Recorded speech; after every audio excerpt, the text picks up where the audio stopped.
Siempre he tenido la oportunidad de predicar un Viernes Santo en algunas ocasiones y no sé, para mí es un día diferente y un momento diferente. Pensar el hecho de que estoy predicando más o menos el equivalente a la hora en la que crucificaron a Jesús. Uf, eso es para mí siempre algo muy, muy impresionante.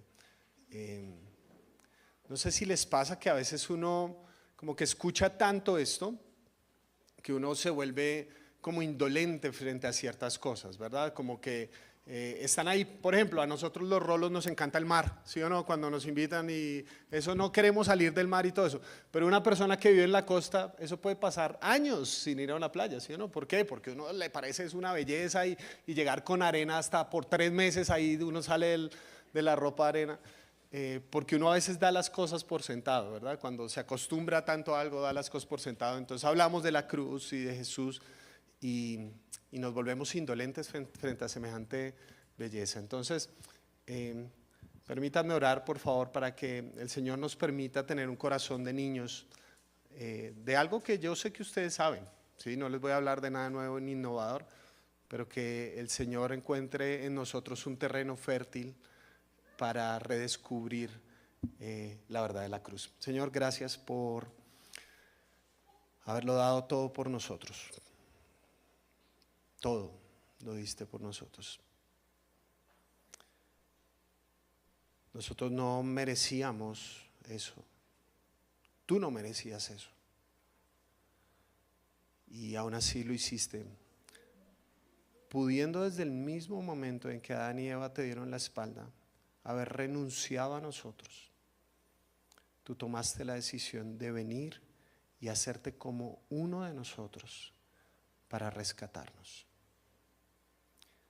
Gracias porque no eres un Dios lejano, eres un Dios absolutamente cercano, un Dios que nos entiende.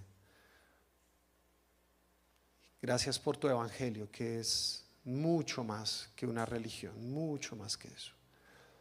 Ayúdanos a redescubrirlo, Señor. Te lo pido, que nuestro corazón no esté endurecido por la costumbre, sino que podamos ver nuevamente tu cruz y maravillarnos con ella. Oramos en tu nombre, Señor Jesús. Amén. Bueno, un Mesías que se baje de la cruz. Eso era lo que esperaban. Eso era lo que esperaban las personas en ese momento. O sea, si llega un Mesías y lo crucifican, es lo que la gente esperaba, ¿vale? Hoy vamos a ver una escena que ustedes conocen, que normalmente se habla en la Semana Santa. También me sentí tentado a hablar del sermón de las 7 palabras, pero nos duramos aquí hasta las 12 de la noche. Entonces, quiero hacerles una pregunta. Bueno, estos dos elementos que van a ver en pantallas, uno es el barro y la otra es la cera. ¿En qué se diferencian la cera y el barro? E incluso hay veces que algunas son de colores muy similares. A veces algunos son de colores muy similares. Obvio, alguno me va a decir, no, con el barro no me puedo depilar. Bueno, sí, ya eso son sus cosas, sí. Pero ¿cuáles son algunas de las diferencias de estos dos elementos? El barro y la cera. Ideas. ¿En qué se diferencian la cera y el barro? ¿El barro qué? El barro no se derrite con el calor, la cera se derrite con el calor. Eso es una observación muy importante, ¿sí? Y una observación que hizo un predicador, ese man sí predicaba bien, Charles Spurgeon, dijo lo siguiente: el mismo sol que derrite la cera endurece el barro. Y uno dice como, uy, qué cosa tan profunda, pero no entendí nada, ¿sí? ¿Cómo es que el mismo evangelio, el mismo mensaje de Jesús, que a unas personas los lleva a adorar, a unas personas les lleva a entregar todo en su vida, el mismo evangelio, el mismo Jesús, a otras personas les endurece el corazón? ¿Cómo es que el mismo Jesús para unos pescadores significó toda su vida, darlo todo por él, pero para unos religiosos significó querer matarlo? ¿Me explico? El mismo Jesús, el mismo mensaje del Evangelio. Y en muchas ocasiones, por ejemplo, una de las diferenciaciones de nuestro acercamiento al Evangelio tiene que ver con el sufrimiento. Hay gente que cuando sufre se acerca a Dios. Probablemente muchos de ustedes, la gran mayoría, se acercaron a Dios ya cuando estaban en la inmunda. ¿Sí o no? Ya cuando no daban más. Muchos de ustedes tienen testimonios de que yo lo había intentado todo, y mi vida iba al borde del abismo, ya me había caído en el abismo, y ahí miré a Dios. Pero hay muchas personas que cuando sufren endurecen su corazón contra Dios. Conozco muchos cristianos que en un principio en su sufrimiento se acercaron a Jesús, pero después de creer, cuando sufrieron, decidieron alejarse del Señor. ¿Cómo es que el mismo sol, el mismo evangelio que derrite la cera, endurece el barro? Hoy quiero hablar de dos personas que estaban al lado de la cruz de Jesús. Dos personas que son un reflejo de lo que es la religión y de lo que es el evangelio. La religión vista desde el punto de vista de nosotros intentando acercarnos a Dios y descifrar a Dios, pero el evangelio, el hecho de que Dios se acercó a nosotros. Leamos la historia que está en Lucas capítulo 23 versículos 39 al 43. Dice así: uno de los criminales allí colgados empezó a insultarlo. ¿No eres tú el Cristo o el Mesías? ¿No eres tú el Mesías? Sálvate a ti mismo y a nosotros. Pero el otro criminal lo reprendió. ¿Ni siquiera temor de Dios tienes aunque sufres la misma condena? En nuestro caso el castigo es justo, pues sufrimos lo que merecen nuestros delitos. Este, en cambio, no ha hecho nada malo. Luego dijo: Jesús, acuérdate de mí cuando vengas en tu reino. Te aseguro que hoy estarás conmigo en el paraíso, le contestó Jesús. Hablemos primero del primer malhechor o primer ladrón. Algunas versiones dicen el que se endureció. Esta persona que, vean, a mí me parece que hace algo muy ruin, ¿sí? Es insultar a Jesús crucificado. ¿No les parece muy tenaz eso? Y vean lo que expresa esta persona. Dice: si tú eres el Cristo, ¿cómo sé yo que Jesús debería ser el Mesías? Porque deberías salvarte a ti mismo y salvarnos a nosotros. Dentro de los judíos había algo que se llamaba la expectativa mesiánica. Es decir, ellos tenían una idea de cómo debía ser el Mesías. ¿Y qué habían dicho los grandes estudiosos de la Biblia? Que cómo iba a ser el Mesías. El Mesías, que significa ungido, iba a ser como el rey David. El rey David que nos rescató a todos nosotros de los yugos opresores. La expectativa mesiánica que tenían ellos era alguien que los viniera a liberar. Pregunta: ¿las expectativas son realidades? No, son ilusiones. Son sueños, son ideas, ¿sí? Como cajas que yo voy formando mentalmente de cómo debería ser la vida, ¿vale? Entonces usted le pregunta al jovencito, bueno, ¿y qué estás planeando estudiar cuando está al final del colegio? Primero le da una embolia porque se estresan en décimo, ya no saben qué van a estudiar y todas esas cosas, y tienen cosas tan parecidas como, no sé si medicina o ingeniería termonuclear. Igualitico, ¿sí? Entonces usted les pregunta y entonces ellos tienen la expectativa. No, yo voy a entrar a la universidad, es fácil, ¿verdad? Y entonces me voy a graduar a los 23, me caso a los 24, a los 27 tengo a mis niños y a los 30 soy millonario. ¿Qué son las expectativas? Ilusiones, ideas de cómo debería ser la vida. Y nosotros podemos tener expectativas en cuanto a cómo debería ser Dios. Señor, tú deberías hacer esto. Si eres Dios, deberías lograr esto.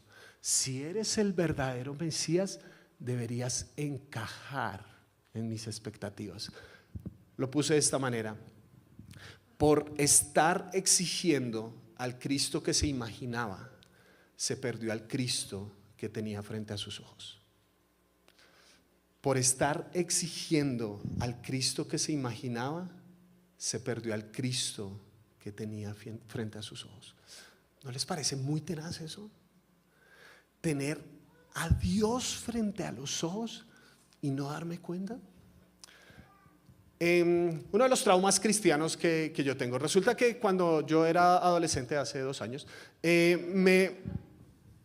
nos enseñaban que nosotros debíamos tener expectativas respecto a con quién nos íbamos a casar. Había un libro que se llamaba ¿Con quién me casaré? Y nunca le dice a uno con quién se va a casar. Había un libro que trataba de eso, ¿no? ¿Con quién te vas a casar? Bueno, entonces dentro de las cosas interesantes que hoy miro en retrospectiva que le hacían hacer a uno, era, muchachos, una de las reuniones de jóvenes la dedicaban a eso. No, ¿se imaginan yo dedicar una reunión de jóvenes para lo siguiente? Que consistía en, a cada uno de nosotros nos da un papelito bonito, ¿sí? No hay cuaderno norma, no, lindo, decorado, chévere y todo eso. A muchos de nosotros nos regalaron un esfero para escribir lo que íbamos a escribir. ¿Y qué era lo que íbamos a escribir? En ese lugar íbamos a escribir la lista de lo que nosotros esperábamos de la persona que se fuera a casar con nosotros. ¿Ah?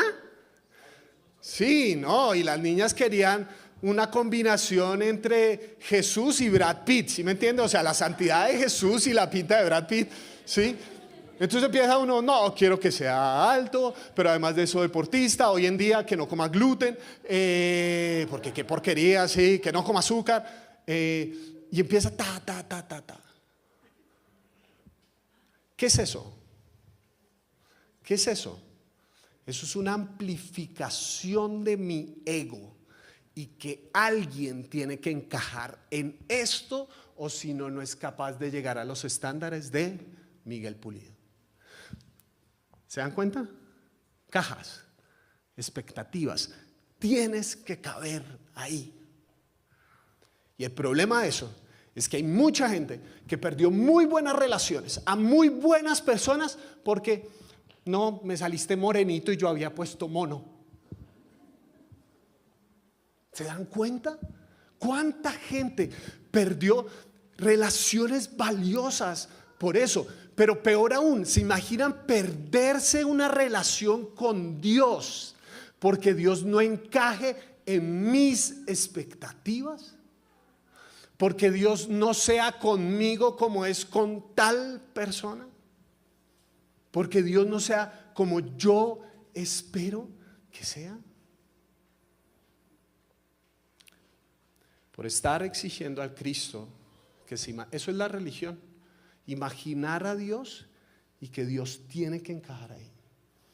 Pero hay 2 cosas más de la religión. Uno, que instrumentaliza a Jesús. Por eso puse esa plataforma. ¿Un trampolín para qué es? En el caso de que esté en una piscina o en el mar. Es un medio para un fin. ¿Cuál fin? Usted no va a estar, o sea, usted no dice, voy a ir a tal trampolín y me voy a quedar en el trampolín. No, pues sería una persona muy extraña, ¿sí? ¿Qué es lo que uno espera del trampolín? Que sea un medio que me impulse ¿para qué? Para llegar al verdadero fin, que es botarme a la piscina o botarme al mar en este caso. Es decir, usamos a Jesús como una plataforma para algo más. Este hombre lo estaba expresando de esta manera. Señor, no te quiero a ti por ti. Si eres el Mesías, el propósito es que me tienes que hacer un favor a mí. ¿Cómo determino que Jesús es Jesús? Porque hace algo en mi favor. ¿Se dan cuenta lo que hace el Evangelio de la Prosperidad, por ejemplo? El Evangelio de la Prosperidad lo que hace es adorar al Dios dinero instrumentalizando a Jesús. Uso a Jesús para obtener algo más. ¿Cuántas personas se acercan a Dios simplemente para la sanidad de sus emociones? Señor, es que yo oro para que me quites esto, yo oro para que me quites esto. Y si no me lo quitas, entonces voy a crear un resentimiento contra ti porque no me sirves. ¿Qué es eso? Instrumentalizar a Jesús. Porque usted se está acercando a Jesús no por Jesús, sino por algo más. Estás utilizando a Jesús. La religión al final lo que hace es utilizar a Jesús. Y la segunda cosa que hace la religión es que la religión es una excelente metodología para alimentar el ego, no para confrontarlo. ¿Se dan cuenta que este tipo creía que Jesús le debía algo? O sea, era un ladrón, hermano, estaba allí justamente y ahora Jesús le salió a deber. ¿Han visto a alguien así? En el espejo cada mañana. Bueno, la religión nos ayuda a alimentar el ego. ¿Por qué? Porque cuando me porto bien, ay, Señor, gracias porque me hiciste tan bueno. Lo digo con toda humildad. Lo digo con toda humildad, Señor, pero de verdad no te inventaste a alguien mejor que yo, de verdad. Chévere, bien ahí, Dios, ¿sí? Entonces, cuando me equivoco, no acepto mis equivocaciones, sino que le exijo a Dios. En la lógica decimos, Señor, pero es que tú me creaste así. ¿Cuál es la consecuencia lógica de esa idea? ¿De quién es la culpa? ¿Tuya?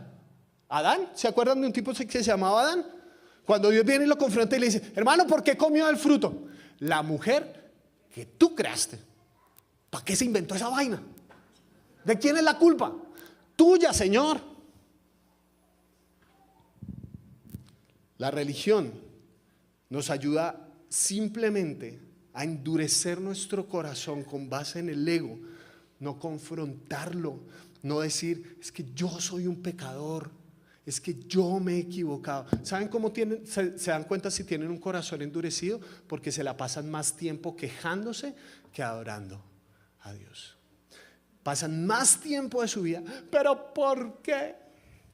¿Por qué si yo hice esto? ¿Por qué si yo hice aquello? Y dele, y el por qué, y para cuándo, y tal. En lugar de decir, Señor, soy un pecador necesitado de tu gracia. Ese es el problema de la religión. Nosotros vivimos en un entorno cargado de religiosidad. Vean, la gente por lo general utiliza a Dios como un instrumento simplemente para calmar su conciencia por un momento. ¿Cuántas personas no oran a Dios en todo el año, pero en Semana Santa ahí los pone a pagar, ¿sí o no? Se suben hasta una montaña con las rodillas ensangrentadas, ¿para qué? Para mostrarle a Dios qué tan devoto soy de ti. Y Jesús no quiere una Semana Santa. Jesús quiere una vida santa.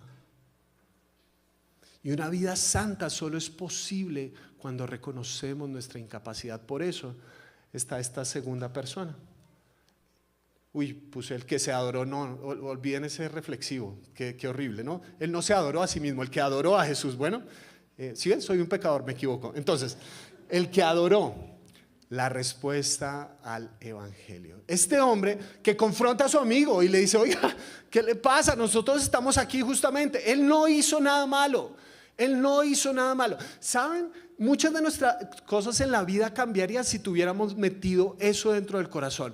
¿Saben qué? Jesús no ha hecho nada malo. Así la vida no salga como yo esperaba, así la vida no salga como yo me imaginaba, así la vida no sea como las expectativas, Jesús no ha hecho nada malo. Nada. Él es absolutamente bueno. Yo me equivoco, él no. ¿Vale? Este hombre que dice, Jesús, yo soy un pecador, yo sí me equivoqué, pero ten misericordia de mí. Quiero que noten que hay dos movimientos en el arrepentimiento. Hay dos movimientos en el arrepentimiento. Si enfocamos solamente uno y nos olvidamos del otro, vamos a tener problemas. Los dos movimientos son, primero, mirar mi culpa, mi falta, que es horrible, que es tenaz, ¿sí? Que yo le fallé a Dios, que yo merecía estar en la cruz, pero mirar también a Jesús. Si miro solamente a mí, mi culpa y mi falta, ¿en qué me quedo atrapado? En el remordimiento. ¿Qué es el remordimiento?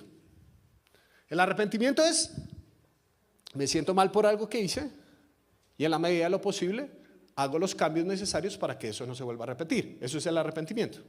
¿Qué es el remordimiento? Me siento mal por algo que hice y me siento mal por algo que hice, me siento mal por algo que hice, me siento mal por algo que hice. Es un círculo vicioso. El remordimiento, porque solamente me miro a mí, mi culpa, mi maldad es tenaz, ¿sí? La persona más difícil de perdonar en el mundo, ¿sabe quién es? Usted mismo. Perdonarse a uno mismo, esa vaina es dificilísima. ¿Por qué? Porque solamente está viendo una dimensión.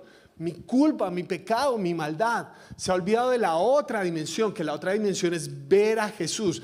Pero ¿qué pasa si me quedo viendo a Jesús pero no lo conecto con mi realidad? Ocurre el otro problema, que es el legalismo. Recuerda suscribirte para no perderte ningún video. Ahora vamos con el cierre del mensaje. Es decir, ¿qué es lo que tanto Jesús criticó a los fariseos? Les dijo hipócritas. Hipócritas. Porque creen. O sea, si ustedes aplicaran lo que creyeran, el mundo sería fantástico. Ustedes creen, tienen toda la doctrina correcta, pero está desconectada de su realidad. ¿Qué es el legalista? Es una persona que teoriza acerca de Dios, que solamente le gusta a Dios en la teoría, que sabe que el Mesías debería ser de cierta manera, que se sabe ciertos versículos específicos, que probablemente tiene abierta la Biblia en la entrada de la puerta en el Salmo 23 o el Salmo 91 y ese ya está amarillo, amarillo, amarillo para que me proteja, ¿sí? Junto con la sábila por si acaso. El legalismo es un conocimiento desconectado de la realidad. Es tener el conocimiento como un alivio emocional para no confrontar mi realidad como persona.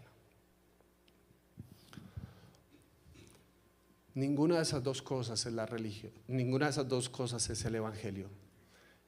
El evangelio no tiene el enfoque en el remordimiento. ¿Saben que hay muchos predicadores que les encanta eso? O sea, que yo no sé por qué a la gente le gusta sentirse culpable, ¿sí? Y como que al final de las prédicas más duras que yo he dado, que yo digo, uy, no, me desgarra, ¿sí? O sea, como que, uy, no, o sea, la tiré muy duro y todo eso, y la gente sale como más agradecida. Ay, no, me siento horrible, muchas gracias. No, sí, o sea, como que a la gente le gusta como, sí, el remordimiento, como sentirse mal, miserable, soy una porquería. Pero el evangelio tampoco es legalismo. Hay predicadores extraordinarios, buenos. Gente que lee libros como loco, eso me recomiendan cuánto libro hay. Increíble, o sea, me pueden decir la doctrina de la justificación, de la santificación, pueden tener todas las ideas mileniaristas, amileniaristas, postmileniaristas, las dispensaciones de los tiempos, me pueden citar las conexiones de Apocalipsis con Ezequiel, Daniel y toda la cuestión, como si fuera un jiu-jitsu bíblico, ¿sí? Que disparan versículos, Juan 3:16, Romanos 8:28 y así disparan, ¿no? Si usted piensa que el evangelio es comportarse mejor, si usted piensa que el propósito supremo, la consumación de los tiempos y la manifestación del Hijo de Dios entre nosotros, su propósito supremo es que nos portemos bien, no entendió nada. Tampoco que nos portemos mal, ¿no? Pero no entendió nada. Porque lo que sostiene el evangelio es esto. Jesús cargó con lo que yo merecía para que yo pudiera tener lo que Jesús merecía. Si usted entiende esto, se lo firmo, su vida cambia. Se lo firmo. ¿Por qué no hay transformación en la vida de tantos cristianos? Porque piensan que tienen que seguir cargando la cruz. Porque piensan que son ellos, que el mundo se sostiene por sus capacidades. Pero usted no ha entendido que Jesús cargó lo que yo merecía. ¿Qué fue lo que dijo este ladrón? Él no está aquí de una forma justa. Él está aquí injustamente. Él no merecía esto. Yo sí, yo me lo merecía. Pero es que ni siquiera arrancamos por ahí. Porque usted piensa que la bondad es comparativa, hermano. Y entonces dice, Señor, sí, yo soy una porquería, pero no soy como Timochenko. ¿Se da cuenta? ¿Se da cuenta que no está entendiendo? Porque Dios quiere hablar de ti. Ya con Timochenko, pues yo no sé si hablará, supongo que sí, pero quiere hablar de ti. Tantas personas que usan la fe como un mecanismo para juzgar la vida de otros. Vea, hermano, cuando uno se da cuenta de su propia basura, ¿usted cree que a mí me importa ponerme a juzgar en qué andan los otros? De verdad, o sea, yo digo, Dios tiene que trabajar tanto conmigo, a mí que me importa lo que usted perdón, pero sí, o sea, como, vea, de verdad, o sea, ¿usted cree que yo me voy a poner a solucionar su vida con tantas vainas que Dios todavía tiene que trabajar conmigo? Sí, es que, Señor, es que hasta que no entendamos que yo merecía la cruz, es que yo la merecía. Y usted me puede decir, sí, yo no hice un genocidio, no, está bien, pero es que todos nosotros atentamos contra la santidad perfecta de Dios, y no una vez, constantemente, sí o no. Hasta las cosas buenas que hacemos, las hacemos por orgullo, ¿sí o no? Usted ayuda a pasar una viejita a la calle y al final, ay Señor, gracias porque soy tan increíble. Ora, lee la Biblia y se levanta y dice, ay Señor, ¿sí o no? Es que de tus hijos yo soy el mejor.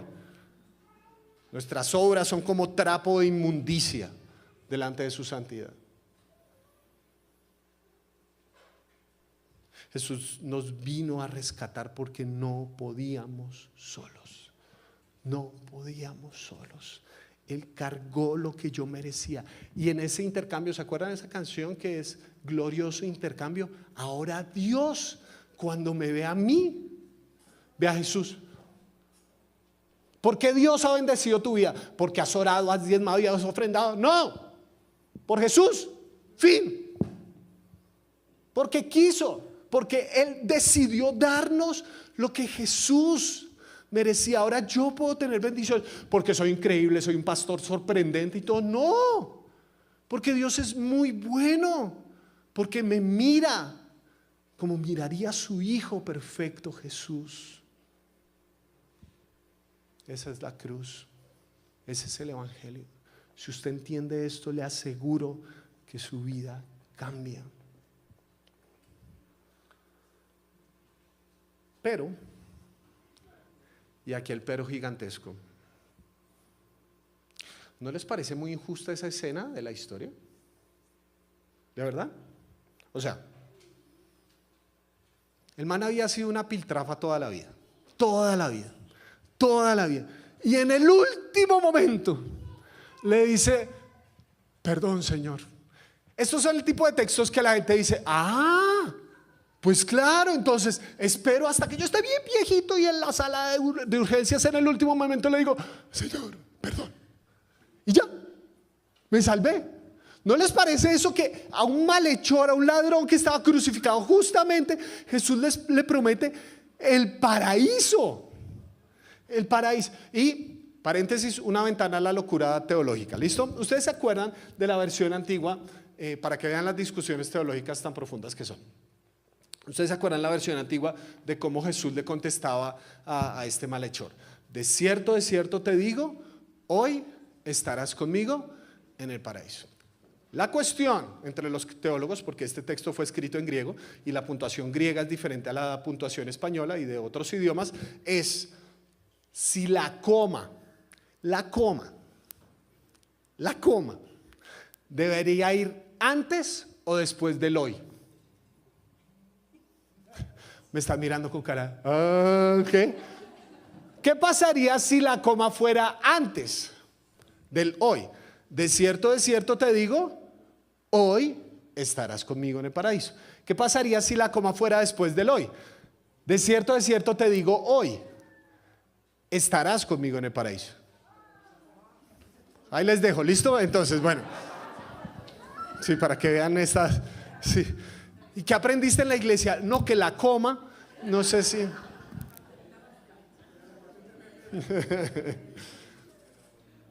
En todo caso, no sabemos si con la coma antes o la coma después. Jesús le promete a este malhechor el lugar de los justos. Que ya no eres mirado como un ladrón, eres mirado como el justo. Hay una escena muy bonita en las crónicas de Narnia. Edmund, este niño que se había vendido a la bruja blanca. Y cuando Aslan viene, lo restaura y a todos, a cada uno de ellos les da un título para que gobiernen sobre Narnia. Y a Edmund, al niño que había traicionado a su familia y había puesto a Narnia en peligro, ¿saben cómo la llamó? Edmund, el justo. El justo. Verlo como justo, el lugar donde no habrá dolor, no habrá despedidas, no habrá llanto, el lugar donde se nos retribuirán los años que no vivimos. Se le promete a este hombre en el último momento, se le promete semejante gracia. Y nosotros decimos, oiga, qué vaina tan injusta. ¿Por qué? Porque hay una parábola que Jesús contó que trata de unos viñadores, de un dueño de un viñedo, que eran personas que estaban esperando el jornal del día. Entonces, como pasa hoy en día en muchos países donde hay inmigrantes, personas que van y buscan para trabajar el día, entonces se quedan ahí esperando. Si viene alguien para trabajar en construcción, en este caso en una granja por ejemplo, entonces vienen y lo llaman, necesito gente, lo llevo. Y resulta que dice el texto que vino a la primera hora de la mañana, se llevó a unos y les dijo, les voy a pagar el jornal del día. Después de unas horas, había mucho trabajo, se fue a buscar más y los trajo. Después de unas cuantas horas, ya después pasado el mediodía, el almuercito y toda la cosa, había mucho trabajo, fue y buscó a otros y los trajo. Faltando una hora para que se acabara el día, fue y buscó a los últimos y los trajo. Y al final del día, ¿saben qué hizo el señor del viñedo? A todos les pagó lo mismo. Y ahí sí se armó el sintraevangelio, ¿sí o no? ¿Cómo así? Viene aquí, ¿no? Entonces, compañeros, ¿cómo es posible que a nosotros que trabajamos todo el día nos paguen lo mismo que a estos que trabajaron una sola hora? Y uno dice, oiga, sí, indignante. Y con la inflación tan alta que hay, ¿sí o no? ¿Cómo es posible semejante cosa? Y vean la voz de protesta que levantan estos hombres. Dicen en Mateo capítulo 20. Estos que fueron los últimos en ser contratados trabajaron una sola hora. No, en ese tono no se puede decir, sino es como de estos que fueron los últimos en ser contratados. Protesto. Trabajaron una sola hora. Y usted los ha tratado como a nosotros que hemos soportado el peso del trabajo y el calor del día. Y sus compañeros decían, viva, viva, viva. Vean lo que contesta el dueño del viñedo.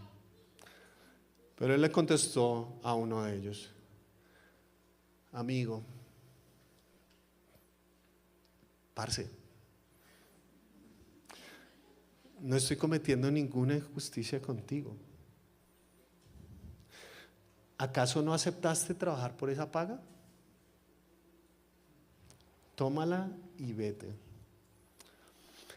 Quiero darle al último obrero contratado lo mismo que a ti.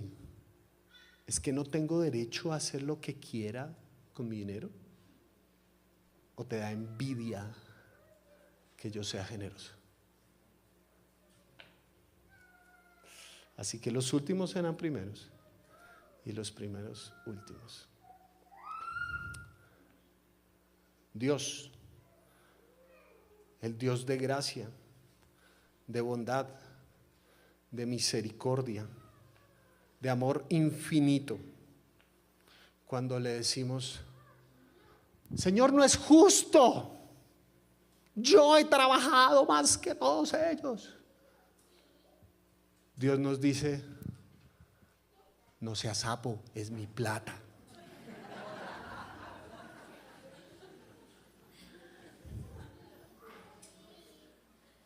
¿O no? ¿O no? ¿En qué momento entra un problema en nuestro corazón. La envidia es inconformidad con la gracia que Dios me ha dado. La envidia es dejar de mirar lo bueno que el Señor ha sido conmigo por estar imaginando expectativas como debería ser. Señor, pero ¿por qué solo tengo una familia? Aquí en la colina, ese apartamentico de nada de 80 metros cuadrados, cuando yo merecería uno de los Rosales de 500 metros cuadrados. Solo una familia feliz. ¡Qué porquería, Señor! ¿Qué es eso tan poquito? Ciegos voluntarios a la gracia que Dios ya nos ha dado, por estar pendientes de los otros, dejamos de mirar a Jesús. La religión funciona basada en las comparaciones, en ver quién es más. ¿Y en tu iglesia sí se siente el Espíritu o no se siente el Espíritu? ¿Y en tu iglesia sí adoran y cantan y saltan o no? ¿Y en tu iglesia el pastor sí predica con fuego o hay todo aburrido? Comparaciones constantemente para ver quién es mejor que otro. Un placebo emocional para no confrontarnos con la propia maldad de nuestro corazón, que cuando Dios nos da su gracia, en lugar de agradecerla, empezamos a comparar. Empezamos a mirar, ay, pero ¿por qué no me diste como él? Ay, pero que no. Pero el evangelio funciona basado en la adoración.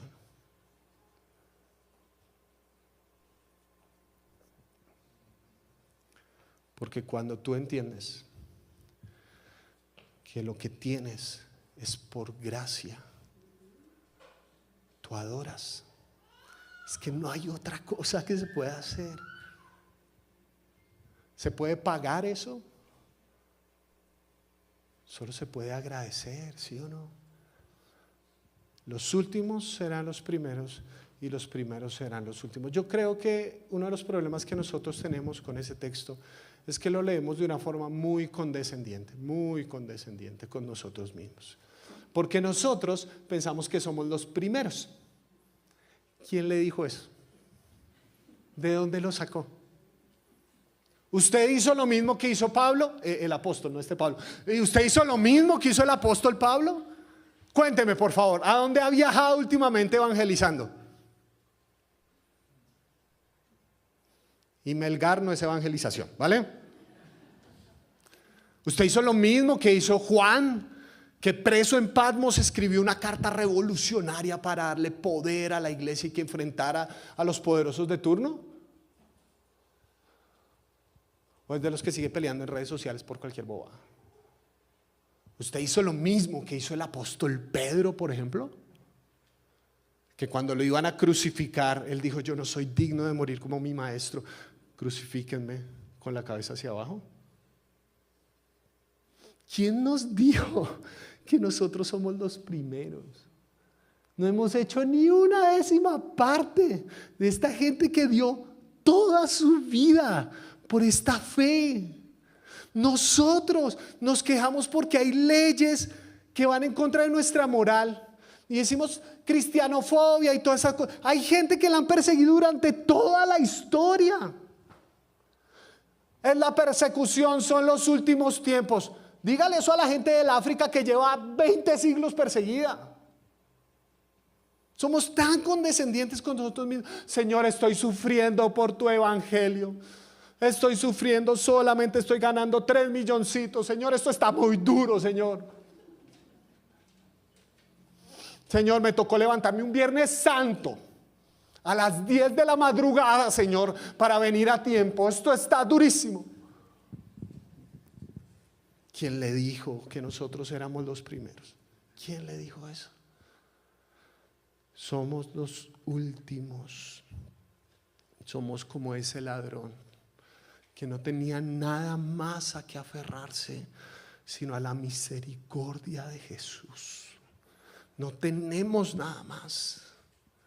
Usted puede seguir esperando un Mesías que se baje de la cruz, un Dios que cumpla nuestras expectativas, cuando lo que hemos necesitado todo el tiempo es ver la gracia en esa cruz, una gracia que nos dice, no, no lo mereces y nunca lo vas a merecer. Por más de que lleves 25, 30, 40 años de cristianos y hagas, creemos, crecemos, sanamos, servimos y todas las cosas que nos hemos inventado, por más de que haga todo eso, nunca lo vamos a merecer. Porque lo que tenemos es por gracia. Y yo te animo a que te puedas sentir cómodo siendo el último. ¿Por qué? Porque en la gracia los últimos son tratados como los primeros. Y espero que ese evangelio les derrita el corazón. Oramos para terminar.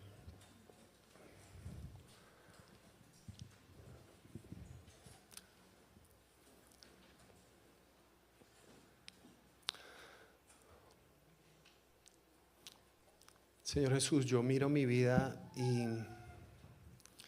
tengo que reconocer que con una facilidad pasmosa me parezco al primero de los malhechores. Empiezo a decirte, si eres Dios, tienes que hacer esto. Si eres el Cristo, tienes que hacer aquello. Perdóname por ese orgullo tan terrible en mi corazón, Señor. Padre, oro para que nos vuelvas a dar un nuevo resplandor de tu gracia en nuestras vidas, Señor. Muchos de nosotros quizás ya hemos oído esto miles de veces y se quedó en la teoría, en la cabeza, pero no en el corazón. Señor, que dejemos de andar comparándonos con otros, que dejemos de andar mirando a otros y te miremos a ti, Señor. Tú eres bueno, tú no has hecho nada malo, absolutamente bueno eres, Señor. Y nosotros que merecíamos la cruz, se nos ha tratado como hijos de Dios.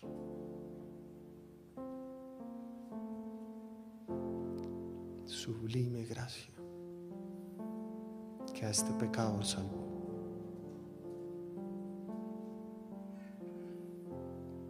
Señor, oro para que no escuchemos esta prédica para otros. No escuchemos esta prédica pensando, si hubiera venido tal persona, ese sí la necesitaba. Tú quieres hablar conmigo, tú quieres hablar con cada uno. En donde nuestro corazón se ha endurecido, Señor. En donde hemos dejado de ver tu gracia y pensamos que nos debes algo. Gracias por habernos salvado, Señor. ¿Qué más podemos hacer que no sea adorarte, Señor? Es la respuesta natural a la gracia, adorarte. Gracias porque has sido bueno, Señor, y porque hoy podemos cantarte como iglesia. Gracias por haberlo dado en la cruz por nosotros. Gracias por tu infinita bondad.